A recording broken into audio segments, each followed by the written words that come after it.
حي على الفلاح.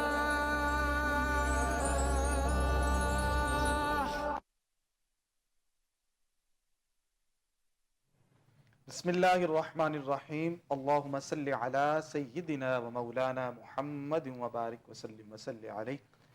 السلام علیکم ناظرین، پروگرام حی علی الفلاح میں ایک مرتبہ پھر خوش آمدید، اور میں ہوں آپ کا میزبان سید زین الرضا. ناظرین، اس پروگرام کے بارے میں آپ کو معلوم ہے کہ آپ اس پروگرام کے اندر ہمیں کالز کر کے اپنے مسائل، اپنی پریشانیوں اور تکالیف سے ہمیں آگاہ کرتے ہیں، اور ہم آپ کو ہمیشہ کی طرح آپ کے سوالات کے جوابات پیش کرتے ہیں، ان مسائل کے حل آپ کو بتاتے ہیں. وہ حل جو ہوتا ہے وہ وظائف کی صورت کے اندر ہوتا ہے، یا پھر آپ کو کوئی نہ کوئی ساتھ نسخہ بتا دیا جاتا ہے. تو لیکن یہ سب کا سب آپ کی خدمت کے لیے ہے، اللہ کی رضا کے لیے ہے. تو کوشش کیا کریں کہ اس پروگرام کی بدولت زیادہ سے زیادہ فائدہ اٹھائیں، تاکہ ہماری جو عملی زندگی ہے، ہماری جسمانی زندگی ہے، وہ بہتر اور پرسکون ہو سکے، اور خالق کائنات کو بھی مومن جو ہے وہ تندرست اور توانا پسند ہے، جو صحت کے اعتبار سے اچھا ہوتا ہے. صحت اچھی ہے تو عمل کے اندر رغبت پیدا ہوتی ہے. اگر عمل اچھا ہے تو آپ کی جو روحانی ترقی ہے اس کا سفر ہوتا ہے، اور اگر انسان روحانی طور پر مضبوط ہو تو اس کے لیے دنیا بھی آسان ہوتی ہے، اور آخرت کے جو معاملات ہوتے ہیں وہ بھی آسان ہوتے ہیں. آج ہمارے ساتھ گفتگو کرنے کے لیے جو شخصیت موجود ہیں، اکثر کوہ نور کی زینت بنتے رہتے ہیں، ممتاز عالم دین ہیں جناب حضرت علامہ مولانا حکیم مفتی محمد عبدالستار شافی صاحب. السلام علیکم. وعلیکم السلام ورحمۃ اللہ. مفتی صاحب خیر و عافیت سے ہیں؟ اللہ کا احسان ہے قبلہ، آپ کی دعائیں. الحمدللہ الحمدللہ. مفتی صاحب، آج کا جو پروگرام ہے اس کے اندر ہم زکوٰۃ کے حوالے سے بھی ڈسکس کریں گے انشاءاللہ العزیز، لیکن اس سے قبل کچھ سوالات ہمارے پاس موجود ہیں. میں چاہتا ہوں کہ ان سوالات کو ہم زیر بحث لائیں، اور پھر اس کے بعد ہم اپنا جو آج موضوع ساتھ لے کر چلیں گے اس کی طرف بھی آئیں. تو حسن رضا صاحب ہیں جی، ان کا تعلق لاہور ہی سے ہے، کاروبار کے حوالے سے پریشان ہیں، رزق اور اس کے جو معاملات ہیں، جاب ان کی جو ہے وہ مضبوط نہیں ہے. جاب اچھی چاہتے ہیں کہ جاب اچھی مل جائے، یا ان کا کاروبار کا کوئی سلسلہ اچھا ہو جائے، تو انہیں کچھ پڑھنے کے لیے بتا دیں. بسم اللہ الرحمن الرحیم. اول تو میں کوہ نور چینل کی جو ٹی وی کی ٹیم ہے اس کا اور آپ کا بالکل شکر گزار ہوں جزاک کہ آپ نے اس خدمت خلق کے پروجیکٹ کا مجھے بھی حصہ بنایا. اللہ قدوس معاونین کا اور جو لوگ یہاں پہ سوال کرتے ہیں. یہ جو خدمت ہے یہ تو خالق کائنات کی طرف سے تحفہ ہوتا ہے، بے اور شک یہ اسی کا انتخاب ہوتا ہے کہ وہ اپنے بندوں کی خدمت کے لیے چن لیتا ہے. اور میں اس حساب سے سمجھتا ہوں کہ ہم خوش بخت ہیں، ہمارا چینل جو ہے یہ خوش بخت ہے کہ وہ اس طرح کے دینی معاملات کے اندر لوگوں کی مدد کر رہا ہے. لوگوں کی جو پریشانیاں ہیں ان کو وہ سنتا ہے اور اس کا پھر حل بتاتا ہے. بے شک. تو حسن بھائی کے لیے یہ گزارش ہے، دیکھیے اللہ قدوس رب العالمین ہے. وہ کسی نے کہا تھا کہ پتھر میں بند کیڑے سے پوچھے کوئی یہ بات، خالق کو اپنی خلق کا کتنا خیال ہے. سبحان اللہ. تو اللہ کریم جو کہ رازق ہے وہ رزق عطا فرماتا ہے. بعض اوقات ہمارے اندر کوئی ایسی کوتاہیاں ہوتی ہیں جس کی وجہ سے ہم برکت سے محروم ہوتے ہیں. اس میں سب سے پہلے شریعت مطہرہ کی حدود کو اور اس کے اعمال کو نظر انداز کرنا، اس میں سستی کرنا. تو میں اپنے ناظرین سے یہ گزارش کروں گا کہ اللہ قدوس کا ذکر ان کا ورد زبان رہنا چاہیے، نماز کی پابندی ہونی چاہیے، تقویٰ طہارت کو ملحوظ رکھنا چاہیے، اور جو جاب وہ چاہتے ہیں اچھی مل جائے اس کے لیے خاندان چشتیہ کا ایک جو سبق ہے وہ میں عرض کر دیتا ہوں. رات کو کم سے کم 70 مرتبہ اور دن میں اکثر یہ پڑھا جا سکتا ہے، یا شفیق یا رفیق نجینی من کل ضیق. اس کا ورد رکھیں انشاءاللہ العزیز، ان کو اچھی جاب مل جائے گی. اور نماز کی پابندی رکھیں. سورہ فتح جو ہے وہ دن میں ایک بار فجر کے بعد اگر پڑھ لیا کریں تو سونے پہ سہاگا ہو جائے گا. اچھا، وہ جو وظیفہ آپ نے بتایا ہے وہ دوبارہ بتا دیجئے، تاکہ وہ جو ہمارے سامعین ہیں یا جن کے لیے وظیفہ پوچھا گیا ہے وہ اس کو یاد کر سکیں. جیسے ہمارے اس میں سے شفیق بولتے ہیں، رفیق بولتے ہیں. جی جی تو یہ ہے یا شفیق یا رفیق، ٹھیک ہے. یا شفیق یا رفیق نجینی من کل ضیق. یعنی آخر میں دعا دیا اور قاف ہے. ہاں، دیگ کہتے ہیں تنگی کو. جی تنگی تو کو. ونجینی ہمیں نجات عطا فرما جی ہاں، ہر تنگی سے. جی ہاں جی ہاں. یا شفیقو اے شفقت کرنے والے، جی ہاں۔ یا رفیقو اے رفقت یعنی رفاقت جو ہوتا ہے وہ دوستی نبھانے اور والے۔ ہمدردی کے معنی میں یہاں پر استعمال جی ہاں، ہوا جی ہے ہاں۔ کہ یا شفیقو شفقت کرنے والے، یا رفیقو ہمدردی کرنے والے، ماشاء اللہ، نجنی من کل ضیق کہ مجھے ہر طرح کی تنگی سے، ہر طرح کی جو تنگ دستی ہے اس سے نجات عطا فرما اور میرے لیے رزق کے دروازے کھول اور دے۔ قبلہ دیکھیں نا، جیسے ہماری کوشش ہوتی ہے کہ ہم اس معالجے کا انتخاب کریں جو مسند بھی ہو، بالکل۔ جس کے ہاتھ میں شفا بھی ہو، اور الحمدللہ۔ جس کا نسخہ مجرب ہو۔ تو یہ وہ جو مذکار عرض کرتے ہیں، یہ ہمارے مشائخ کے باقاعدہ مجرب المجرب ہیں، بہت سارے لاکھوں لوگ اس سے فیضیاب ہو چکے ہیں، تو اعتقاد سے پڑھیں گے تو برکت ہوگی انشاءاللہ۔ بالکل جی، جس طرح کے وظائف ابھی آپ نے ہمارے سامنے رکھے ہیں، ماضی میں بھی رکھتے آئے ہیں، یہ جو وظیفہ ہے تو اس کا بڑا خوبصورت اگر ناظرین سمجھیں اس چیز کو کہ جب اللہ کے حضور ہم بار بار یہ التجا کرتے رہیں گے، آپ ہیں یا کوئی بھی شخص ہے ناظرین، آپ سے کوئی شخص ایک مرتبہ کسی بات کا سوال کرتا ہے، آپ کا دل نہیں بھی ہوتا تو 2-3 مرتبہ 4 مرتبہ آپ کے دروازے پر آئے یا آپ کا نام لے، تو آپ کا ارادہ ہو یا نہ ہو، لیکن جب وہ اتنی مرتبہ اصرار کر لے تو آپ کا دل بن جاتا ہے، آپ کا ارادہ بن جاتا ہے کہ جو اس کی حاجت ہے ہم اس کو پورا کر دیں۔ تو خالق کائنات تو بہت زیادہ پیار کرتا ہے، تو وہ جب ہم اس کے حضور، انداز مختلف ہوتے ہیں، الفاظ مختلف ہوتے ہیں، اور ہر کسی کی جو محبت ہوتی ہے وہ بھی مختلف ہوتی ہے، لیکن جو مقصود ہوتا ہے وہ مانگنا ہوتا ہے، تو مانگیں صحیح، مانگنے والے کو خالق کائنات عطا کرتا ہے۔ یہ جو اللہ کے حضور سوال کرنا ہے، اس کے حوالے سے نبی کریم صلی اللہ علیہ وسلم کی بھی فرامین ہے اور قرآن کی آیات بھی ہیں۔ تو مجھے سب اس حوالے سے آپ کیا فرماتے ہیں کہ جو سوال کا جو سلسلہ ہے بندے اور رب کے درمیان، یہ کتنا اہم ہے؟ اگر ہم حدیث طیبات میں غور کریں تو اللہ قدوس ہر اس بندے کو پسند کرتا ہے جو اس کی بارگاہ میں سوال کرتا ہے، بے شک۔ یعنی وہ اپنی عبودیت کا، اپنی ابدیت کا اظہار کرتا ہے کہ یا اللہ میں تیرا بندہ ہوں، تو میرا مالک و خالق ہے، وحدہ لا شریک رب ہے، اور میری غیرت ایمانی کا تقاضا یہ ہے کہ میں تیرے در کو چھوڑ کر کسی اور جگہ جانا نہیں چاہتا۔ آہا، کیا بات! یہ اس کے ایمان کا تقاضا ہے۔ اور ایک اور مفہوم حدیث میں رضی میں یاد آ رہا ہے، حدیث پاک کا مفہوم، آقا علیہ السلام فرماتے ہیں کہ 2 فرشتے اللہ کی بارگاہ سے نکلتے ہیں، جو بندہ سخاوت کرتا ہے اللہ کو دوست کی بارگاہ میں التجا کرتے ہیں، یا اللہ اس بندے کے رزق میں مزید برکت فرما دے، سبحان اللہ۔ اور جو بندہ بخل کرتا ہے وہ اللہ کی بارگاہ میں کرتے ہیں، مولا کریم اس کے رزق میں تنگی فرما دے۔ واہ تو ہمیں واہ۔ اپنی شیخ سعدی کا بھی ایک قول ہے نا، آپ فرماتے ہیں کہ اگر کوئی سخی ہو تو میں نے کوئی ایسا سخی نہیں دیکھا جی کہ جو تنگ دست ہو، بلکہ خالق کائنات نے سخاوت کرنے والے کو، دینے والے کو زیادہ ہی عطا فرمایا۔ بے شک۔ وہ کبھی بھوک مرتا ہوا نہیں دکھائی دیا، اگرچہ اس کے جو معاملات ہیں وہ جیسے بھی ہوں، لیکن وہ تقسیم کرتا ہوا نظر آتا ہے۔ وہ بھوک کے حوالے سے اس کو اللہ رب العزت کمی نہیں آنے دیتا۔ یہاں میں یہ ضرور کر دوں گا کہ بعض لوگ سمجھتے ہیں شاید ہم بہت زیادہ امیر ہوں گے تو سخاوت ہوگی، ایسی بات نہیں ہے۔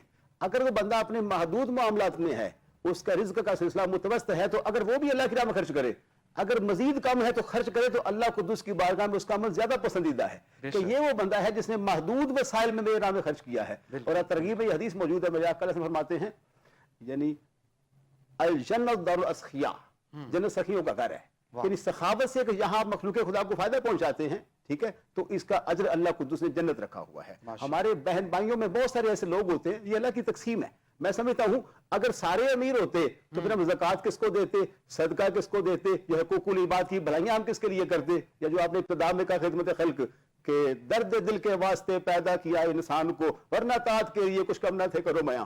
تو اگر اللہ قدوس کو عبادت ہی مقصود ہوتی فقط تو فرشتے کر رہے تھے، لیکن اللہ قدوس نے انسان کو اس لیے پیدا فرمایا کہ یہ اللہ قدوس کے حقوق کی پاسداری بھی کرے اور مخلوق کی خدمت میں بھی اپنی جو توجہ مبذول رکھے، اور اس میں اللہ قدوس کی رضا ہے۔ جی سخاوت کے حوالے سے جی، حاتم طائی کے حوالے سے مشہور ہے کہ بہت بڑا سخی تھا، اور اس کے ناظرین 7 دروازے تھے، اور ہر دروازے پر اگر ایک سائل دستک دیتا اور سوال کرتا تو اس کو خالی نہیں لٹایا جاتا تھا، اس کو 7 دروازوں سے خیرات ملتی تھی۔ لیکن اس سے پوچھا گیا کہ تم نے کوئی اپنے سے بڑھ کر بھی سخی دیکھا ہے، کوئی اپنے سے بڑھ کر سخاوت کرنے والا دیکھا ہے؟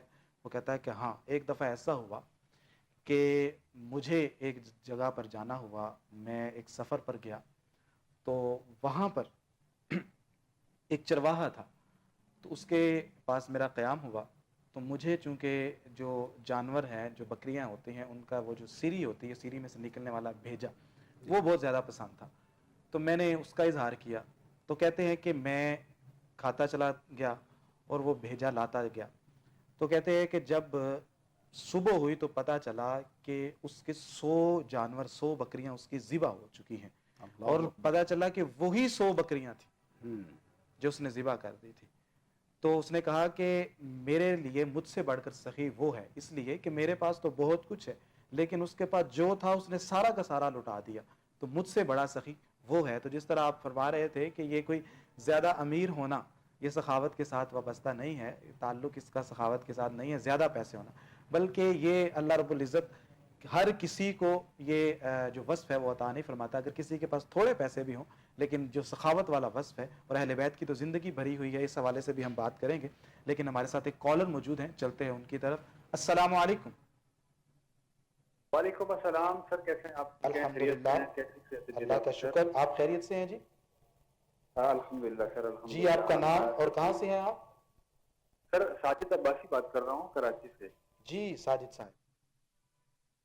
سر ایک چھوٹی سی کوشچن آپ سے پوچھنا تھا. میں پروگرام آپ کا سن رہا تھا, میں سنتے رہتا ہوں لیکن ابھی میں نے ٹی وی آن کیا ہے تو مجھے نہیں معلوم کہ کس ٹاپک پہ آپ بات کر رہے ہیں. بہرحال اگر چھوٹا سا ایک سوال تھا آپ سے سر. کوشچن یہ ہے کہ جب بھی میں مطلب نماز پڑھتا ہوں تو نماز میں کوئی ایسی نماز نہیں مطلب میکسیمم ہوتی جس میں بول نہ جاؤں, اور بڑی کوشش کرنے کے باوجود مجھے یہ سمجھ نہیں ہو رہی کہ 3 رکعتیں پڑھی ہیں یا 4 پڑھی ہیں یا 2 پڑھی ہیں. ایسا میرے ساتھ مطلب اکثر ہوتا رہتا ہے, اور جب میں نماز پڑھنے کے لیے جاتا ہوں تو وہاں پہ مطلب ایسے ہوتا ہے جیسے میرا دماغ سن ہو گیا ہے, بس جب باہر نکلتا ہوں مسجد سے پھر میں ٹھیک ٹھاک ہوتا ہوں. آپ کی ایج کتنی ہے؟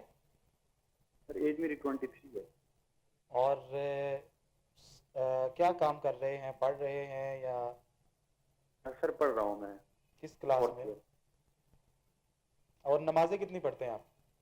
الحمدللہ 5 پڑھتا ہوں. ماشاءاللہ ماشاءاللہ. چلیں اپنی والدہ کا نام بتائیے. یاسمین بی بی ہے. ٹھیک ہے, ابھی آپ کو اس کا حل بتاتے ہیں, وظیفہ بھی بتائیں گے تو آپ نے اس کو پڑھنا ہے انشاءاللہ. اللہ کے فضل و کرم سے آپ کا یہ جو مسئلہ ہے یہ حل ہو جائے گا. جی کیا فرماتے ہیں؟ برادرم, آپ امام شافعی رحمہ اللہ کے شیخ نے انہیں ایک شعر کی صورت میں فرمایا تھا کہ جو بندہ گناہ سے بچتا ہے اللہ اس کے حافظے کی حفاظت کرتا ہے. دیکھیں وہ شعر میں سمجھاتا ہوں, انبیاء علیہم السلام معصوم ہوتے ہیں, باقی ہم بندے. وہ تو بندہ نہیں جو خطا نہ کرے, وہ خدا ہی نہیں جو عطا نہ کرے. سب سے پہلے آپ ایک بار توبۃ النصوح کریں, ٹھیک ہے. حقوق اللہ اور حقوق العباد میں جو آپ سے غفلت ہوئی ہے اللہ کی بارگاہ میں سچی توبہ کریں, ٹھیک ہے.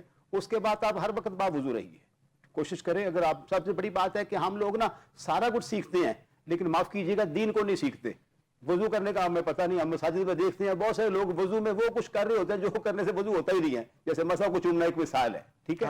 تو آپ اس میں شرم والی بات نہیں, کسی عالم دین کے پاس بیٹھ کے پہلے وضو کا طریقہ سیکھیں, یا آج کل نیٹ کے ذرائع موجود ہے, یا کسی کتاب سے پڑھ لیجیے, باوضو رہیے, ٹھیک ہے. پہلی بات. دوسری بات یہ کہ لقمہ حلال پہ زندگی گزارنے کی کوشش کیجیے, کیونکہ معاشرے میں رنگ برنگے لوگ موجود ہیں, ٹھیک ہے. اور اس کے لیے وظیفہ یہ ہے کہ یا حافظ یا اللہ, یہ آپ کثرت سے پڑھیے, یا کم سے کم ہر نماز کے بعد ایک تسبیح پڑھنی ہے. اللہ کریم کے جو 99 نام ہیں ایک نام ہے الحافظ, تو آپ پڑھیں گے یا حافظ یا اللہ, یا حافظ یا اللہ. اور میں آپ کو ایز اے طبیب عرض کرتا ہوں کچھ بادام بھی آپ استعمال کر لیں, ٹھیک ہے, کیونکہ یہ نسیان ایک مرض ہے جس میں بندہ اکثر بھول جاتا ہے, ٹھیک ہے. تو کچھ آپ بادام صبح نہار کھا لیا کریں فجر کے بعد, اور پاک رہیے, صاف رہیے, نظر کو ذہن کو پاکیزگی میں لائیے, ٹھیک ہے. تو انشاءاللہ العزیز آپ کا حافظہ قابل رشک ہو جائے گا. ماشاءاللہ. اچھا, اس کے ساتھ ساتھ کچھ چیزیں میں بھی ایڈ کر دیتا ہوں کہ اکثر یہ جو بھولنا ہوتا ہے یہ کثرت خیالات کی وجہ سے ہوتا ہے. چونکہ آپ پڑھ رہے ہیں تو بہت ساری چیزیں ایسی ہوتی ہیں جو آپ کی پڑھائی کے حوالے سے آپ کے ذہن میں چل رہی ہوتی ہیں. جب آپ نماز کے اندر جاتے ہیں تو وہ چیزیں گردش کرنا شروع کر دیتی ہیں, یا کچھ باتیں ہوتی ہیں وہ آپ کے ذہن میں آنا شروع ہو جاتی ہیں, تو وہ توجہ ادھر چلی جاتی ہے اور نماز سے فوکس ہٹ جاتا ہے. تو ایک تو یہ ہے کہ جس طرح مفتی صاحب نے بتایا ہے یہ چیزیں اپنے عمل میں لائیے. اس کے ساتھ کچھ پریکٹیکل چیزیں بھی آپ ذہن میں رکھیے. مثال کے طور پہ آپ 4 رکعت والی نماز پڑھ رہے ہیں تو آپ کچھ نہ کچھ ایسا آپ کے ذہن میں ہونا چاہیے, چاہے آپ ایک انگلی کو دبا کے رکھیں, یا کچھ 2 ہو تو 2 انگلیوں کو دبا لیں, 3 انگلیاں ہو تو 3 کو دبا لیں, اور چوتھی پر. یہ بھی ایک طریقہ کار اختیار کریں. دوسرا یہ ہے کہ خیالات سے نکلنے کی کوشش کریں. آپ نماز جو پڑھتے ہیں اس کی سپیڈ کیا ہے, مطلب کچھ لوگ ہوتے ہیں کہ وہ 4 رکعت والی نماز کو 3 منٹ کے اندر 2 منٹ کے اندر ختم کر لیتے ہیں, اور کچھ جو ہوتے ہیں وہ 8 منٹ 7 منٹ 9 منٹ تک لے جاتے ہیں. تو آپ دیکھیں کہ اس سے بڑا فرق پڑتا ہے کہ اگر آپ کی سپیڈ سلو ہے تو وہ سلو پڑھ رہے ہوتے ہیں تو آپ خیالات کے اندر نکل جاتے ہیں، اور کچھ ایسے ہوتے ہیں کہ جو تیز پڑھ رہے ہوتے ہیں تو وہ خیالات کی طرف چلے جاتے ہیں. تو ایک میانہ روی اور اعتدال والا رستہ اختیار کریں کہ آپ کی اگر 4 رکعت والی نماز ہے تو وہ تقریباً 5 یا 6 منٹ کے اندر مکمل ہونی چاہیے، اور بالکل جو ہے وہ آپ ذہن میں رکھیں. پھر ایک یہ ہے کہ 4 صورتیں آپ یاد کریں. آپ کو جس طرح کے سنتیں جو پڑھ رہے ہیں تو پہلی رکعت کے اندر آپ نے یہ مطلب اگر 4 قل آپ نے یاد کیے ہوئے ہیں تو پہلی رکعت کے اندر آپ سورہ کافرون پڑھیں، دوسرے کے اندر سورہ اخلاص پڑھیں، تیسری کے اندر سورہ فلق پڑھیں، چوتھی کے اندر سورہ ناس پڑھیں. تو آپ کو یہ بھی چیزیں سپورٹ کریں گی کہ آپ کو نماز نہ بھولے. لیکن یہ اچھی عادت ہے کہ آپ نماز پڑھتے ہیں. اس سب مسئلہ ایک شرعی یہاں پر یہ بتائیے گا کہ کسی شخص سے یہ فیصلہ نہیں ہو پا رہا کہ میں نے 3 رکعتیں پڑھی ہیں یا 4 رکعتیں پڑھی ہیں، وہ شک کے اندر ہے. تو شک والی نماز کے اندر ہم کیا، ایک بندے کو لگتا ہے کہ پتہ نہیں میں نے 3 پڑھی ہیں یا 4 پڑھی ہیں، تو وہ سلام کس لحاظ سے پھیرے کہ کیا وہ وہیں پر پھیر دے یا 1 رکعت مکمل کرے؟ اس میں گزارش یہ ہے جو فقہا نے لکھا، دیکھیں اب چونکہ بندہ بشر ہے تو ایسا بندہ جو اپنی نماز کی رکعت بھول جائے اس کے بارے میں جو شک ہے نا، شک سے اس کو نکلنا پڑے گا. ہاں جی، کیونکہ عمل ہے یقین سے ادا ہوتا ہے. وَاعْبُدْ رَبَّكَ حَتَّىٰ يَأْتِيَكَ الْيَقِينُ. ٹھیک ہے، یہ عبادت اس لیے ہے کہ تجھے یقین آ جائے. تو یقین کے لیے مثال کے طور پر فرض کرے اس نے 4 رکعت ادا کی، فرض کر لیتے ہیں، اور اس کا یہ ذہن ہے کہ میں نے 3 پڑھی ہیں. ٹھیک ہے، اب شک پیدا ہو گیا تو شک کے ازالے کے لیے اس کو ہم نے یقین میں لے کے آنا ہے. تو وہ پھر اپنے یقین کے مطابق جب تک 4 نہیں پڑھ لیں گے تب تک وہ سلام نہیں پھیر سکتے. یعنی ان کو حالت نماز میں یقین کے ساتھ، یقین جس طرف غالب ہے، اگر ان کو ان کا جو یقین غالب ہے وہ کہتا ہے کہ 4 رکعتیں ہو چکی ہیں تو ان کو وہیں پر سلام پھیر جی وہ اسلام پھیر دیں گے وہ بالکل. اور اگر ان کی جو ہے انہیں لگتا ہے کہ 3 ہے تو پھر اس حساب سے دیکھا 1 رکعت اور ادا کی جائے گی. اس کو یقین میں لانے کے بعد اس کو سلام پھیریں گے انشاءاللہ. تو محترم یہ آپ کے لیے ہم نے بڑا آسان حل بتا دیا ہے، اور مکمل جتنے بھی ناظرین ہمارے دیکھ رہے ہیں اگر وہ نماز کے حوالے سے پریشان ہے کہ ان کا حافظہ کمزور ہے تو گناہوں سے بچنے کی کوشش کرے، توبۃ النصوح کرے، مسائل نماز سیکھے، اور یہ جو وظیفہ حضرت صاحب نے بتایا ہے اس وظیفے کو پڑھیں، اور اس کے ساتھ ساتھ جو میں نے کچھ چیزیں آپ کے سامنے رکھی ہیں ان سب کو پیش نظر رکھیں گے تو انشاءاللہ مشکل پیش نہیں آئے گی. اور نوافل میں جب سجدہ کرے تو جو یعنی تسبیح ہے جو سجدہ میں پڑھتے ہیں یعنی سبحان ربی الاعلی، اس کو کثرت سے پڑھے. اس میں جب زیادہ لمبا سجدہ ہوگا تو فزیکلی طور پر جو خون کا فلو ہے وہ دماغ کی جانب ہوگا. ٹھیک ہے، تو جیسے آج کل جو امراض ہیں وہ خون کی کمی سے پیدا ہوتے ہیں، تو دماغ کو سکون محسوس ہوگا، اور سجدہ جہاں اللہ کو قرب عطا کرتا ہے وہاں انسان کو فزیکلی صحت بھی عطا کرتا ہے. تو یہ گزارش اگر آسانی سے یہ کر سکیں تو نوافل میں سجدے کو لمبا کریں، کثرت سے تسبیحات پڑھیں. ایک تو اللہ قدوس کی رضا حاصل ہوگی، دوسرا ان کا قرب حاصل ہوگا، تیسرا فزیکلی بے شمار فوائد ان کو حاصل ہوں گے. بے شک. اچھا، مدیحہ عابد صاحبہ ہیں، ان کا تعلق لاہور ہی سے ہے، اور ان کے 2 بچے ہیں لیکن بچوں کے حوالے سے پریشان ہیں، ضد کرتے ہیں، روتے ہیں، چھوٹی چھوٹی عمر ہے، لیکن ان کی صحت اور ان کی جو ضد کی وجہ سے وہ پریشان رہتی ہیں. تو انہیں کچھ بتائیے کہ یہ کیا کریں. ہاں جی، اس مدیحہ میں ایسے گزارش یہ ہے کہ جو بچہ ہوتا ہے نا، دیکھیں نا شریعت نے بچے کو 7 سال سے پہلے مکلف بنائے نہیں ہیں. 7 سال میں فرمایا پیار سے نماز کی تلقین کو، 10 سال میں جا کے اس کو مار کے اس کو یعنی نماز کی ترغیب دلاؤ. تو جو چھوٹے بچے ہوتے ہیں یہ شریعت بھی انہیں مکلف نہیں بنایا، تو ہم یہ چاہتے ہیں کہ ہماری ہر مرضی وہ تسلیم کریں. یہ ایک سائیکالوجی ہے بچوں کی. تو بچے کو اگر آپ اپنے فرما بردار بنانا چاہتے ہیں تو اس کا سب سے پہلا کلیہ کہ پہلے آپ بچے کی مانیں. ٹھیک ہے، جائز بات کو مانیں. بس بعض اوقات ہمارے پاس وقت نہیں ہوتا، بچہ کچھ کہنا چاہ رہا تھا، ہم کہتے ٹائم نہیں ہے، یعنی ہم مسلسل اس کی جو خواہشات ہیں، جو اس کے جائز جذبات ہیں اس کو اگنور کر رہے ہوتے ہیں. اور بہت ساری ایسی مائیں ہوتی ہیں جن پر برڈن کام کا زیادہ ہوتا ہے اور وہ بچے کو ٹائم نہیں دے پاتی، مثلا 12 وقت کھانا نہیں دے پاتی، 12 وقت دودھ نہیں دے پاتی، وہ بچے پھر اریٹیشن فیل کرتے ہیں، ایک ضد آ جاتی. تو اسی صورت میں سب سے پہلی بات میں ان سے گزارش یہ ہے کہ بچوں کی جو نگہداشت ہے، جو ان کی پرورش ہے نا، چونکہ اللہ قدوس نے ان کے بارے میں پوچھنا ہے، تو اپنے ٹائم کو یعنی ایسا تقسیم کریں کہ دیگر معاملات بھی نپٹا سکیں اور بچوں کو وقت بھی دے سکیں. پھر دوسری بات یہ ہے کہ جب ہم زیادہ اسپائسی قسم کی کراری اور ایسی چیزیں مسالہ وغیرہ کھاتے ہیں نا، بچے جیسے بازار سے کھا رہے ہوتے ہیں یہ جو چپسیں وغیرہ جو کچھ بھی، اس سے بچوں میں تلخی پیدا ہوتی ہے. اور آج کل خالص دودھ میسر نہیں ہے جو یعنی کہ ان کی ایسیڈیٹی کو کنٹرول کر کے الکلائن میں کنورٹ کرتا ہے. تو بچوں کو خالص دودھ پلایا جائے. اور قرآن مجید یہ بلا ناغہ پڑھیں, ٹھیک ہے, نماز باقاعدگی سے ادا کریں, اور سورہ کوثر کم سے کم دن میں 21 مرتبہ پڑھ کر پانی پہ دم کر کے خود بھی پئیں, بچوں کو بھی پلائیں, ٹھیک ہے. اور سورہ یاسین شریف اگر آسانی سے پڑھ لیں فجر کے بعد, وہ معمول بنا لیں, وہ انشاءاللہ ان کے سارے گھر کے معاملہ, ذہنی سکون, بچوں کی تربیت, اور یاسین شریف کا پانی بھی بچوں کو پلائیں, اور انشاءاللہ ان کے بچے اللہ نے چاہا تو صالحین ہوں گے, فرما بردار ہوں گے. لیکن ان کو تھوڑا سا کوآپریٹ ان سے کریں, کوآپریشن کی ضرورت ہے. ہم بعض کو بچوں کو اگنور کر کے پھر فیڈ بیک لے رہے ہوتے ہیں, تو ایسا نہیں ہوتا.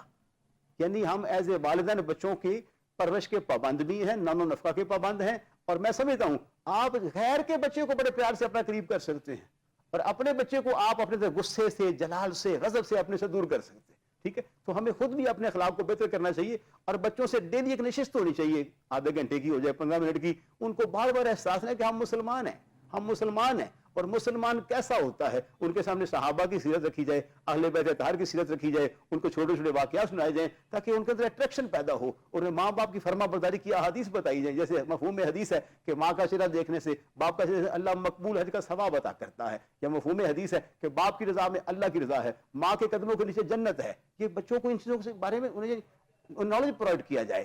پھر یہ ہوتا ہے کہ جیسے بچے اسکول سے جا کے سیکھتے ہیں, ان کو یعنی ٹیبل آ رہے ہیں, ان کو جناب ABC آ رہی ہے, ان کو دیگر اکاؤنٹنگ آ رہی ہے, جو پڑھتے ہیں, تو ایسے ہی تھوڑا سا ٹائم اس کو دیا جائے. تو ہم نے دیکھا کہ جو مائیں دیندار ہوتی ہیں, نماز کو وقت دیتی ہیں, ان کے بچے ماں کو دیکھ کے جھکتے ہیں, سجدہ کرتے ہیں, زبان سے کچھ نہیں کہتے. وہ دیکھا ماں سجدے میں ہے تو بچہ بھی سجدے میں ہے, ماں قیام میں ہے, بچہ قیام میں ہے. تو کیا ہوتا ہے, نماز سب سے بڑی بات ہے, عاجزی پیدا کرتی ہے. نبی پاک علیہ السلام رب کی بارگاہ میں شب اسریٰ جب گئے تھے تو یہی کہا تھا, یا اللہ تیری بارگاہ میں عاجزی لے کر آیا ہوں. تو عاجزی ہمارا سرمایہ ہے, انکساری ہمارا سرمایہ ہے. بعض اوقات ہم خود متکبر ہوتے ہیں, باپ متکبر ہے, ماں متکبر ہے, گھر کا ماحول ایک مسلسل لڑائی جھگڑے کا ہے. تو بچے تو بڑے آج کل کے ماشاءاللہ کمپیوٹر مائنڈڈ تیز ہیں. اگر ماں باپ کے اندر فائٹ چل رہی ہے اور ہم چاہیں کہ بچے جو ہیں وہ انتہائی خوش و خرم, خوش اخلاق ہوں, ایسا نہیں ہو سکتا. دیکھیں, جو والدین آپس میں لڑتے ہیں, آپس میں جھگڑتے رہتے ہیں, تو ان کا جو خاندانی ایک ماحول ہوتا ہے وہ بالکل تباہ و برباد ہو جاتا ہے. بچے جو ہوتے ہیں وہ بھی کشمکش کا شکار ہوتے ہیں, انہیں اپنی سمتیں معلوم نہیں ہوتی کہ انہوں نے کس طرف جانا ہے, کیا کرنا ہے.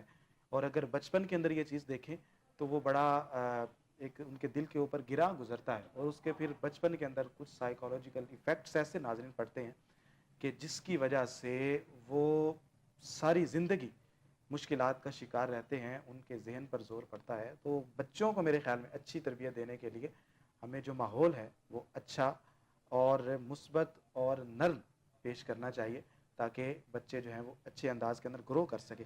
آپ جس طرح حضرت صاحب فرما رہے تھے کہ بچوں کی تربیت نشست ہونی چاہیے, آدھا گھنٹہ ان کو دیں یا 15 منٹ دیں, تو یہاں پر تو معاملہ ہی الگ ہے. والدین کے پاس ٹائم نہیں ہے. آج کے دور کے اندر والدہ بھی جاب کرتی ہے, والد بھی کام کرتا ہے, اور دونوں اپنی مصروفیات کے اندر رہتے ہیں. اگر کوئی خواتین گھر میں رہتی ہیں تو وہ ان کی اپنی گھر کی مصروفیات ہیں. تو وہ بچوں کو مصروف رکھنے کے لیے, اور آپ چونکہ خواتین نے اپنا کام کرنا ہوتا ہے یا والدین نے اپنے کام کرنے ہوتے ہیں, تو بچہ پھر اگر ساتھ رہے تو انہیں کام کے اندر دقت ہوتی ہے. تو وہ کیا کرتی ہیں کہ موبائل کھول کر دے دیتی ہیں, کارٹون لگا کر دے دیتی ہیں, اور پھر بچہ جو ہے وہ ان کارٹونز کے اندر اور ان ویڈیوز کے اندر, ویڈیو گیمز کے اندر وہ مصروف رہتا ہے. تو اس کا بھی بہت زیادہ نقصان ہو رہا ہے, بہت زیادہ سائیڈ ایفیکٹس ہیں اس چیز کے. تو کچھ لوگ ایسے بھی ہیں مفتی صاحب جو ہمیں کال کرتے ہیں, جو ہم سے یہ کہتے ہیں کہ ہمارے بچے موبائل کی جان نہیں چھوڑتے. تو ان کا پھر حل ہمیں قرآن و سنت کی روشنی کے اندر بتائیں. تو ہم پھر ان سے عرض کرتے ہیں کہ یہ عادت آپ نے خود ڈالی ہے. لیکن اب آپ ہمیں یہ بتائیے گا کہ یہ جو موبائل ہے یا یہ جو ویڈیو گیمز ہوتی ہیں یا یہ جو ویڈیوز بچوں کو لگا کر دے دیتے ہیں, یہ کس حد تک لگا کر دی جا سکتی ہیں, یہ کس نوعیت کی ہونی چاہیے؟ کیونکہ کچھ کارٹونز ایسے بھی ہیں جن کا تعلق ہماری تہذیب سے نہیں ہوتا, ہمارے مذہب سے نہیں ہے, ان کا تعلق ہمارے کلچر سے نہیں ہے. تو وہ جو چیزیں ہیں وہ بچوں کے اندر ڈیولپ ہوتی رہتی ہیں, کیونکہ ایک بندہ ہے وہ بچپن کے اندر جو چیزیں سیکھتا ہے, جو اس کے ذہن کے اوپر رقم ہوتی ہیں, تو اس کے اثرات بہت زیادہ رہتے ہیں. تو آپ کیا سمجھتے ہیں کہ اس کا جو حل ہے, جو وظائف کی صورت کے اندر بھی بتائیے, اور ویسے جو ہے اپنا مفید مشورہ بھی عنایت فرمائیے. میں بابا فرید صاحب کا ایک شعر ہے کہ رکھی سکھی کھا کے ٹھنڈا پانی پی, دیکھ پرائی چوپڑی نہ ترساوی جی. اصل میں ہوتا ہی ہے کہ آج کل چونکہ میری بہن ہو یا آپ کی ہو یا اہلیہ ہو, وہ کچھ وقت میں نا بہن بھائیوں سے, خاص کر بہنوں سے گپ شپ فون پہ رہتی ہے, اور وہ اپنا جو مدعا ہوتا ہے, جو پرابلم ہوتا ہے, ان سے شیئر کر رہی ہوتی ہے. وہ پھر کہتی ہے بہن میں تو یہ کام کرتی ہوں, جب میرے بچے تنگ کرتے ہیں میں ٹی وی لگا دیتی ہوں, میں اس کو موبائل دے دیتی ہوں, تو میں ریلیکس ہوں, تو تم بھی ایسے کر لو, ٹھیک ہے. تو ہم یہ نہیں دیکھتے کہ یہ جو رہنمائی ہے یہ قرآن و سنت کے متضاد تو نہیں ہے, اسے متصادم تو نہیں ہے وغیرہ, ٹھیک ہے. تو اصل میں جس دور میں ایک موبائل نہیں تھا, جس دور میں ٹی وی نہیں تھا, اس دور میں بھی ماؤں نے بچوں کو پالا. میں اپنی والدہ مرحومہ کے بارے میں عرض کروں تو ہماری والدہ صاحبہ بند ٹی وی دیکھ کے بھی ان کو جلالا جاتا تھا, مزاج ایسا تھا, کیونکہ نانا جی حضور. پھر یہ بھی دیکھیے نا, جس طرح آپ فرما رہے ہیں کہ اس دور کے اندر جو بچوں کو لوریاں دی جاتی تھی, وہ صدقے یا رسول اللہ کی لوری ہوتی تھی, انہیں کلمے یاد کروائے جاتے تھے, اور انہیں اچھی اچھی باتیں سکھائی جاتی ہیں تھی. لیکن آج کے دور کے اندر تو وہ ٹوئنکل ٹوئنکل لٹل سٹار اور اس طرح کی چیزیں سیکھنی چاہیے, آج کا دور کا تقاضا ہے.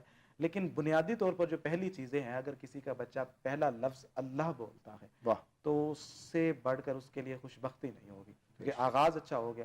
تو میں یہ سمجھتا ہوں کہ شروع کے اندر بچوں کو نعتیں اور تلاوت کلام مجید سے تو حضرت صاحب ہم بالکل ہی دور ہو چکے ہیں. جی. اس کی برکتوں سے ہمارے گھر خالی ہیں. اور یہ جو قرآن پاک ہوتے ہیں مساجد کی زینت بنا دیے جاتے ہیں, لا کر رکھے جاتے ہیں کہ پڑھیں گے, لیکن کچھ عرصہ بعد دیکھا جاتا ہے کہ یہ گھر میں پڑا ہے, مٹی اس پر پڑ رہی ہے, اس کے اوراق خراب ہو رہے ہیں, تو وہ کہتے ہیں کہ چلو مساجد کے اندر دے دیں. تو وہ مساجد میں کچھ دیر پڑے رہتے ہیں, تو مساجد میں بھی تو انسانوں نے ہی پڑھنے ہوتے ہیں, تو پھر وہاں پڑھے وہاں پر بھی خراب ہو جاتے ہیں. تو پھر بعد میں ایٹ دا اینڈ کیا کرتے ہیں کہ ان کو دفن کر دیا جاتا ہے. تو یہ بھی ایک بہت زیادہ مسئلہ ہے. یہاں میں مسلم شریف کی حدیث آپ سے شیئر کروں گا کہ کم سے کم آقا علیہ السلام جو فرمایا وہ تو انہیں یاد ہونا چاہیے نا. فرمایا اقرأ القرآن, ٹھیک ہے جی, ابو امامہ اس کے راوی ہیں, فرمایا قرآن کو پڑھا کرو. میں کہتا ہوں یہ حدیث سننے کے بعد بھی اگر کوئی مسلمان قرآن نہیں پڑھے گا اس کا اللہ وارث ہے. بالکل. اقرأ القرآن, فرمایا قرآن کو پڑھا کرو. میں کہتا ہوں آقا علیہ السلام کا حکم فرما دینا ہمارے سر آنکھوں پر ہمارے لیے کافی و وافی ہے. لیکن پھر فرمایا فَإِنَّهُ يَأْتِي يَوْمَ الْقِيَامَةِ, بے شک یہ قرآن قیامت کے دن آئے گا, شفیع علی صحابہ ہی, اپنے پڑھنے والے لوگوں جو کہ شفاعت کرے گا. تو کون اللہ کی بارگاہ سے شفاعت کا طلبگار نہیں ہے, کون اللہ کی بارگاہ سے بخشش کا طلبگار نہیں ہے, ٹھیک ہے. تو نبی پاک علیہ السلام کا فرمان بالکل حق ہے. تو میں اپنے ناظرین سے گزارش کروں گا کہ مہربانی فرما کر دیکھیں نا, ہم موسم جو ہے گرمی ہو, سردی ہو, بہار ہو, خزاں ہو, ہم ہر چیز کو فیس کر رہے ہوتے ہیں. آپ نے دیکھے بارش ہو, ہر بندہ صبح کام پہ جا رہا ہے. جو فیمیل سٹاف ہوتا ہے سکولز کا, مدارس کا, وہ لوگ اپنی ڈیوٹیوں پہ جا رہے ہوتے ہیں. یار اللہ کو دوسری بارگاہ میں حاضری کرتے ہوئے ہم کتنے بہانے بناتے ہیں, کبھی سردی کا, کبھی سستی کا, کبھی طبیعت کا. یہ میں کہتا ہوں سارے نفس ہمارا کے وار ہیں, یہ سارے شیطانی واردات ہیں. اسی لیے اللہ والے جو تھے وہ ایک حلقہ بنا کے تزکیہ نفس کرتے تھے, تصفیہ قلب کرتے تھے, کہ جیسے سلطان صاحب کہتے ہیں باج فقیراں کس نہ ماریا باہو اے ہو چورن دردہ ہو. ہمیں کبھی کبھی اللہ والوں کی محافل میں بھی بیٹھنا چاہیے تاکہ ہمارے باطن کا تزکیہ ہو. ظاہر کو تو ہم سنوارتے ہیں, ظاہر کو ہم سدھارتے ہیں, پر باطن کی جو امراض ہے, باطنی امراض ہیں, ٹھیک ہے, جس میں حسد ہے, بغض ہے, ریا ہے, کینہ ہے, ٹھیک ہے, تکبر ہے, جو ساری چیزیں ہمیں اللہ کے حضور جھکنے سے رکاوٹ بنا دیتی ہیں, ان چیزوں کو بھی ہمیں مغلوب کرنا چاہیے. اور اللہ کو دوست کا ذکر جو ہے نا, یہ ہر مشکل کا حل ہے, ہر دکھ کی دوا ہے. اس میں ہمیں ہر وقت لگے رہنا چاہیے. لوگ ایسے غیبت کرتے ہیں, فضول باتیں کرتے ہیں. وہ کسی بزرگ نے کہا تھا فضول باتوں سے خاموش رہنا بہتر ہے, اور خاموش رہنے سے اللہ کا ذکر بہتر ہے. تو اللہ تعالیٰ کا ذکر کرنے والے جو لوگ ہوتے ہیں اللہ انہیں ذہنی سکون بھی عطا کرتا ہے. اور ہم دیکھیں جو ہمارے اللہ والوں کی زندگیاں تھیں ان کے گھروں میں کیا, جیسے بھی آپ نے اہل بیت طہار کا ذکر کیا, اب ان کے گھر میں قرآن کا کیا معمول ہے. میں کہتا ہوں آپ درمیان میں آ جائیں, 700 سال پہلے چلے جائیں, وہ 1400 سال پہلے سے قریب آ جائیں. 700 سال پہلے کے اگر ہم اولیاء کے احوال پڑھیں, امام اعظم ابو حنیفہ رحمہ اللہ کو موقع مل گیا کعبۃ اللہ کے اندر جانے کا. آپ نے شکرانے کے طور پر ایک ٹانگ پر کھڑے ہو کے سارے کا سارا قرآن پڑھ دیا کہ یا اللہ آج تو نے مجھے وہ اعزاز عطا فرمایا ہے کہ کعبۃ اللہ کے اندر میں حاضر ہوں, میں ایک ٹانگ پر کھڑا ہو کے تیرے قرآن کی تلاوت کروں گا تاکہ تیرے کلام کے آداب کو بجا لا سکوں. کیسے وہ لوگ تھے. اور اللہ والوں کی راتیں آپ دیکھیں, لوگ سمجھتے شاید یہ فرضی باتیں ہیں, ایسی بات نہیں ہے, یہ توفیق الہی ہے. حضرت بابا فرید گنج شکر کے شیخ کریم کتب پاک رحمت اللہ علیہ, آپ نے شکم مادر میں 15 سپارے حفظ کر لیے تھے. دیکھیں ان کی کرامت. جو لوگ اللہ والوں کی کرامات کو مانتے ہیں وہ ادھر توجہ کریں. وجہ کیا تھی کہ آپ کی والدہ مائدہ طیبہ طاہرہ جو تھی وہ 15 سپاروں کی حافظہ تھی. آج ماؤں کو ضرورت ہے کہ وہ اپنے کردار کو بدلیں, اپنے اندر تزکیہ, تصفیہ, تقویٰ, طہارت, شرم و حیا کا پیکر اپنے آپ کو بنائیں. پھر انشاءاللہ دیکھیے کہ ان کے قرب سے ان کی اولادوں کو کیسا رنگ چڑھتا ہے.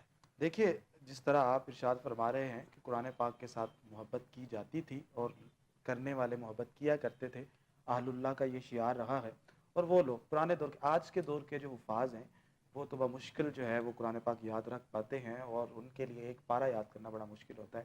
لیکن ماضی کے اندر جو ہوتا تھا وہ اگر قرآن پاک کا حافظ ہے تو وہ پورا قرآن ایک ہی مجلس کے اندر بغیر غلطی کے سنا سکتا کیا تھا. بات ہے، ماشاء وہ ایک کیفیت ہوتی تھی اور وہ ساری زندگی قرآن کے لیے وقف کر دیا کرتے تھے. میرے شیخ کریم حضرت پیر سید محمد یعقوب شاہ صاحب وہ فرمایا کرتے تھے، مطلب کہ دو حفاظ تھے اور ان کی شاپ ہوتی تھی، تو وہ دونوں کام کیا کرتے تھے. تو ایک کام کر رہا ہوتا تھا، ایک قرآن پاک سنا رہا ہوتا تھا، پھر جب اس کا ختم ہوتا تھا تو دوسرا شروع کر دیتا تھا. تو یہ ایک طریقہ رہا ہے کہ کام کر رہے ہیں، جو بھی کر رہے ہیں، لیکن زبان پر تلاوت کلام مجید جاری ہے. اور بھی اس طرح کے بہت سارے واقعات ہیں. حضرت صاحب ایک سوال ہمارے پاس ذریعہ واٹس ایپ موجود ہے. فریاد علی صاحب ہے، ان کا تعلق بہاڑی سے ہے، 5 سال ہو چکے ہیں ان کی شادی کو، لیکن اللہ نے ابھی صاحب اولاد نہیں کیا، آزمائش کے اندر ہے. تو انہیں کچھ پڑھنے کے لیے بتائیں، وہ کیا پڑھیں، کیا وظیفہ کریں، کیا عمل اختیار کریں؟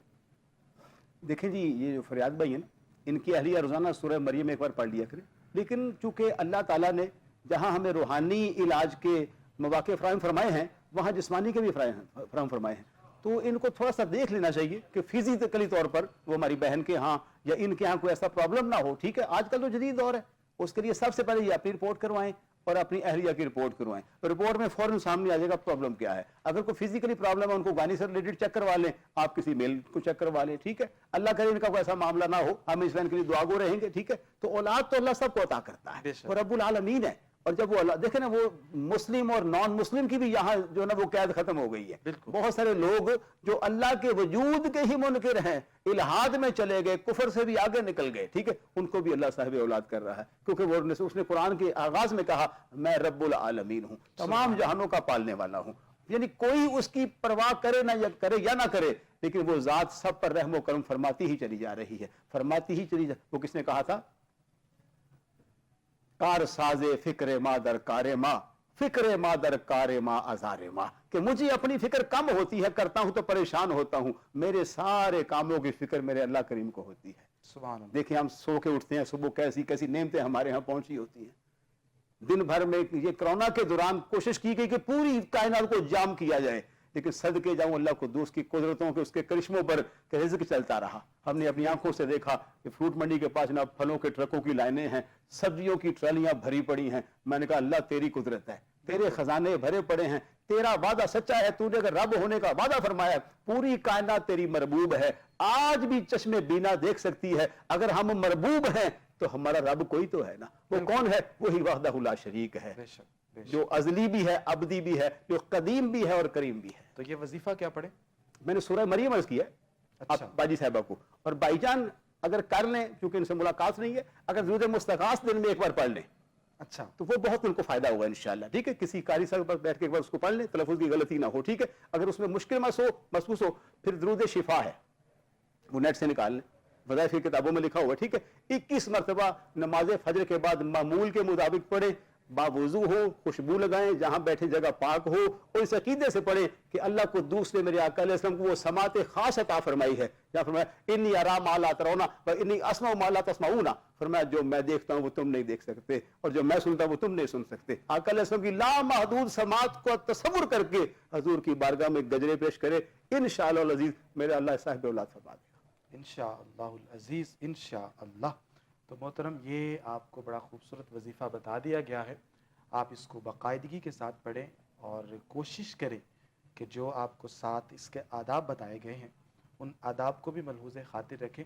اللہ کے حضور دعا کریں، انشاءاللہ اللہ رب العزت عطا فرمائے گا.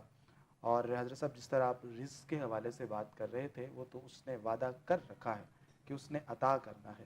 اور جس طرح آپ فرما رہے تھے کہ خالق کائنات ہمارے لیے ہر چیز کا پلان پہلے سے ہی کیے ہوئے ہوتا ہے. قرآن پاک میں بھی اس چیز کی طرف اشارہ ہے، بتایا گیا کہ کچھ چیزیں ایسی ہوتی ہیں کہ جو ہم سمجھ رہے ہوتے ہیں کہ یہ ہمارے لیے اچھی ہیں، لیکن حقیقت میں وہ ہمارے لیے اچھی نہیں ہوتی. اور کچھ ایسی ہوتی ہیں کہ جنہیں ہم سمجھ رہے ہوتے ہیں کہ یہ ہمارے لیے بری ہے، حقیقت میں وہی ہمارے لیے اچھی ہوتی ہیں. تو اگر اپنا معاملہ انسان وَأُفَوِّضُ أَمْرِي إِلَى اللَّهِ، اپنا معاملہ اللہ کے سپرد کر دے ماشاءاللہ، اور ساری چیزیں اللہ کے حوالے کر دے، اور اطاعت کرے اور جو چیزیں اس نے بتائی ہیں ان پر چلنے کی کوشش کرے، تو یقین جانیے کہ زندگی جو ہے وہ خود آپ کے رستے بنائے گی، آپ کو عروج کی طرف لے کر جائے گی، آپ کی زندگی جو ہے وہ خود بخود حسین اور پیاری بنتی چلے جائے گی۔ بس شرط یہ ہے کہ وہی آپ نے اپنے معاملات اللہ کے سپرد کرنے ہیں، اور مومن کی جو شان ہے توکل اختیار کرنا، یہ بہت ضروری ہے۔ توکل اختیار کرنے، لیکن توکل کا مطلب یہ نہیں ہے کہ آپ نے کچھ بھی نہیں کرنا، آپ نے کوشش نہیں کرنی رزق کے حوالے سے، آپ نے جو معاملات اس کے حوالے سے رزق میں کوشش نہیں کرنی، بلکہ آپ نے کوشش جو ہے وہ اپنی جاری رکھنی ہے۔ کاروبار ہے، آپ کا رزق ہے، آپ کی جاب ہے، یا دیگر جو آپ کی آرزویں ہیں، اس حوالے سے آپ نے کوشش رکھنی ہے، لیکن چھوڑ اللہ پہ دینا ہے کہ اگر ہمارے لیے بہتر ہے تو اللہ رب العزت ہماری قسمت میں اس کو کر دے گا، ہمارے نصیب کا حصہ اس کو بنا دے گا، اور اگر یہ ہمارے لیے بہتر نہیں ہے تو پھر اللہ رب العزت جو ہے وہ ہمارے لیے انتخاب اس کا نہیں فرمائے گا۔ تو یہی توکل کا مفہوم ہوتا ہے کہ کوشش جاری رکھیں، لیکن امید اللہ پر رکھیں۔ جو امید اللہ پر رکھیں گے تو پھر خالق کائنات نے ہمیں خود فرمایا ہوا ہے کہ لا تقنطوا من رحمت اللہ، کہ میری رحمت سے نا امید نہیں ہونا۔ آپ دل میں رکھیں اور ارادہ کریں، کوشش جاری رکھیں، ہر چیز آپ کو ملے گی۔ اور یقین جانیے کہ میں نے اپنی زندگی کے اندر مفتی صاحب جو چیز سوچی ہے میرے رب نے عطا کی ہے، ماشاءاللہ، اور بلکہ اس سے بڑھ کر عطا کی ہے، الحمدللہ، اور اس طرح آسانی سے عطا کی ہے کہ یقین نہیں کر سکتے۔ تو یہ چیزیں ساری دل کو مضبوط کرتی ہیں، اور جو ہمارا تقویٰ ہے، ہمارا جو اعتقاد ہے، ہمارا ایقان ہے، ہمارا ایمان ہے، اس کے اندر یہ چیز مضبوطی لے کر آتی ہے کہ ہمارا جو رب ہے وہ سب سے بہترین ہمارے لیے پلاننگ کرتا ہے۔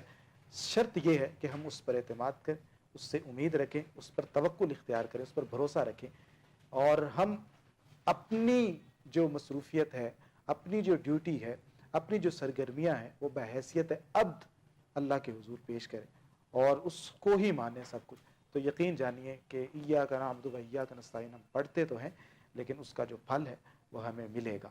مفتی صاحب ایک اور بھی ہمارے پاس سوال موجود ہے، اس حوالے سے بھی بتا دیجئے۔ علی مسعود صاحب ہے، ان کا تعلق گجراوانہ سے ہے، اور یہ کاروبار کے حوالے سے پریشان ہے، لاس ہو چکا ہے، پراپرٹی کا کام کرتے تھے، اب کام نہیں چل رہا، تو کہتے ہیں کہ کچھ بتائے کہ اللہ رب العزت کو جو نقصان ہے اس کو بھی پورا فرما دے، اور آگے جو معاملات ہیں ان کو آسان فرما دے۔ یہ نا صبح فجر کے بعد 500 مرتبہ لا حول ولا قوت الا باللہ اس کو ورد میں رکھیں انشاءاللہ، ٹھیک ہے جی۔ سورہ یاسین شریف روز پڑھ لیں، اور مزید اس کو بہتر کرنے کے لیے مغرب کے بعد سورہ واقعہ شریف ورد میں رکھیں، اور عشاء کے بعد سورہ جمعہ پڑھ لیں۔ یہ 4 چیزیں میں نے گزارش کی ہیں، یہ چاروں چیزیں اپنے معمول میں رکھیں، اور اللہ کے فضل و کرم سے چند دنوں کے اندر ایک انقلاب آئے گا، اللہ کریم نے چاہا تو ان کا بیڑا پار ہو جائے گا، یہ اس انشاءاللہ زوال سے نکل کر انشاءاللہ عروج میں آ جائیں گے۔ انشاءاللہ۔ تو یہ شرط یہی ہے کہ یہ معمولات اختیار کرنے ہیں اور 7-5 وقت نماز وہ پڑھنی تو ہے۔ لازم و ملزوم ہے نا جی۔ بالکل، یہ نماز بہت، کیونکہ اکثر لوگ بار بار ہم بتاتے ہیں، اگر لوگوں کو تہجد پڑھنے کے لیے کہا جائے یا انہیں نوافل پڑھنے کے لیے کہہ دیا جائے تو وہ نوافل کی طرف زیادہ رغبت اختیار کرتے ہیں، زیادہ ان کا شوق اور جذبہ ہوتا ہے، لیکن وہ فرائض کی طرف جو ہے وہ اس طرح رجحان نہیں ان کا ہوتا، اور وہ کمی دکھائی دے رہی ہوتی ہے۔ تو سب سے بڑھ کر فرائض، پھر اس کے بعد نوافل، اور پھر جس طرح وظائف بتائے جاتے ہیں تو یہ ہوتا ہے کہ جس نماز کے ساتھ ملحقہ وظیفہ بتایا جائے تو وہ نماز پڑھ لی جاتی ہے، باقی نمازیں چھوڑ دی جاتی ہیں۔ تو ناظرین اس حوالے سے بھی ذرا احتیاط کیجئے کہ نمازیں آپ نے 5 وقت پڑھنی ہیں، اور اس کے ساتھ ساتھ جو وظیفہ ہے وہ آپ نے پڑھنا ہے۔ اصل جو وظائف کی روح ہے، ہمارا یہی پیغام ہوتا ہے۔ ہم بارہا اپنے پروگرامز کے اندر یہ بتاتے رہتے ہیں کہ نماز جو ہے یہ ہمارے وظیفے کی شرط اول ہے، بے شک، اور یہ جو وظیفہ ہے یہ ایک جسم کی مانند ہے، روح جو ہے وہ اس کی نماز ہے۔ تو روح کے بغیر جسم جو ہوتا ہے یہ مردہ ہی ہوتا ہے، جی جی، بیکار ہوتا ہے، بے سود ہوتا ہے۔ تو نماز کے ذریعے اس کے اندر جان پیدا کیجئے، اور پھر باقاعدگی کے ساتھ وظائف پڑھیے۔ بلکہ ایک حدیث پاک میں نبی علیہ السلام نے فرمایا، مفہوم عرض کر دیتا ہوں، کہ جو بندہ نماز ادا نہیں کرتا اللہ اس کی زکوٰۃ کو قبول بھی نہیں کرتا۔ اللہ، اندازہ لگائیے۔ اب بعض لوگ سخاوت کر اور کے یہ بھی حدیث پاک ہے کہ جو لوگ زکوٰۃ ادا نہیں کرتے اور نماز پڑھتے ہیں ان کی بھی نمازیں نہیں پوری ہوتی۔ مقصد یہ ایک نظام بنایا ہوا ہے، تو ہمیں حقوق اللہ اور حقوق العباد دونوں کی پابندی کرنی چاہیے۔ یہ تھوڑا اللہ کا فضل ہے، اور موسیٰ علیہ السلام کا اس امت پہ تھوڑا کرم ہے کہ اللہ نے 50 نمازیں بھیجی تھی، انہوں نے نبی علیہ السلام کی بارگاہ میں جی جی ارجع الی ربک، بخاری ہے ارجع الی ربک فرج الی ربک، گزارش کر کر کے 5 کروا دی، اور پھر اللہ نے ثواب 50 کر رکھا. الحمدللہ، یہ بڑی بات ہے. ماشاءاللہ. اللہ تعالیٰ کا یہ بڑا فضل و کرم ہے امت مصطفیٰ کے اندر کہ اس کے اندر زکوٰۃ جیسی اور دیگر جو ہے وہ نعمتیں موجود ہیں کہ جن کے ذریعے ہم اپنے مال کو خوبصورت کر سکتے ہیں. مفتی صاحب آپ تشریف لائے، آپ کا میں صمیم قلب سے شکریہ ادا کرتا ہوں. اور ناظرین، جس طرح ابھی زکوٰۃ کے حوالے سے بات کی گئی تھی تو انشاءاللہ العزیز اگلے پروگرامز کے اندر ہم اس کے حوالے سے بھی کچھ نہ کچھ بات کریں گے، لیکن آپ کے لیے جو وظائف کا سلسلہ ہے وہ بھی جاری و ساری رہے گا. اور حضرت ابوبکر صدیق رضی اللہ تعالیٰ عنہ نے زکوٰۃ کے حوالے سے باقاعدہ مہم چلائی تھی، اور منکرین زکوٰۃ جو تھے ان کو آپ نے باقاعدہ اس طرف لانے کی کوشش کی تھی، اور جب تک وہ نہیں آئے تھے زکوٰۃ کی طرف تب تک آپ نے ان کے ساتھ جہاد جاری رکھا تھا. اور اس کے علاوہ آپ کا جو ایک اور بھی سلسلہ تھا وہ ختم نبوت کے حوالے سے آپ کی بڑی خدمات ہیں. آج کے دور کے اندر بھی ختم نبوت کے حوالے سے کام ہو رہا ہے. نارووال کے اندر ایک بہت ہی عظیم الشان جلسہ ہو رہا ہے. 2 مارچ کو مدثر حسین شاہ صاحب ہیں جی، ان کا تعلق دربار عالیہ لسانیہ علی پور سیدہ شریف سے ہے، تو وہ 2 مارچ کو 9 بجے ختم نبوت کے حوالے سے پروگرام کا انعقاد کر رہے ہیں، تو اس کے اندر بھی شرکت کیجیے گا. اور اسی کے ساتھ اپنے میزبان سید زین الرضا کو اجازت دیجیے گا. اللہ حافظ. مفتی صاحب دعا فرما دیجیے. بسم اللہ الرحمن الرحیم. مولانا صلی وسلم دائما ابدا علی حبیبی کا خیر خلقی کلہم. اللہ کریم اس نشست کو اپنی بارگاہ میں قبول فرما. مولا کریم جتنے احباب نے یہاں پہ سوال عرض کیے ہیں، ہم نے جو جواب عرض کیے ہیں، سب کو اس پر عمل کرنے کی توفیق عطا فرما. سب کی جائز حاجات کو پورا فرما. سب کی نیک دلی تمناؤں کو پورا فرما. جن بہن بھائیوں نے اولاد کے لیے کہا، مولا کریم انہیں صاحب اولاد فرما. امت مسلمہ میں جتنے بھی جوڑے ابھی تک اولاد کے طلبگار ہیں، انہیں اولاد نہیں دی گئی، یا اللہ کریم اپنے فضل و کرم سے، اپنی رحمت سے انہیں صاحب اولاد فرما. جن کو اولاد عطا فرمائی ہے ان کی اولادوں کو نیک بنا. جو لوگ اپنی اولادوں کی صالحیت کے بارے میں کہتے تھے، مولا ہمارے سمیت، ہمارے بچوں سمیت سب کو صالحیت کے نور سے مالا مال فرما. یا اللہ روئے زمین کے پریشان حال مسلمانوں کی پریشانیوں کو دور فرما. فلسطین، برما، شام، لبنان، کشمیر، پاکستان، جہاں کہیں بھی مسلمان پریشان ہیں، مولا کریم ان کی مشکل کشائی فرما، ان کی حاجت روائی فرما. اسلام اور اسلام کو عزت عطا فرما. ہم سب مسلمانوں کو صراط مستقیم پر گامزن فرما. بدعات سے، مکروہات سے بچنے کی توفیق عطا فرما. یا اللہ رمضان شریف آ رہا ہے، اس کو راضی کر کے بھیجنے کی توفیق عطا فرما. جتنے ناظرین ہمارے ساتھ دعا میں شامل ہیں، مولا کریم سب کی نیک دلی تمناؤں کو پورا فرما. مولا کریم برادر محترم اس پروگرام کے میزبان علامہ سید زین الرضا شاہ صاحب اور اس کی ساری ٹیم کے لیے دعا گو ہیں. سب کے اعمال صالحہ میں، علم میں، عمل میں، رزق میں، تقوی میں برکات پیدا فرما.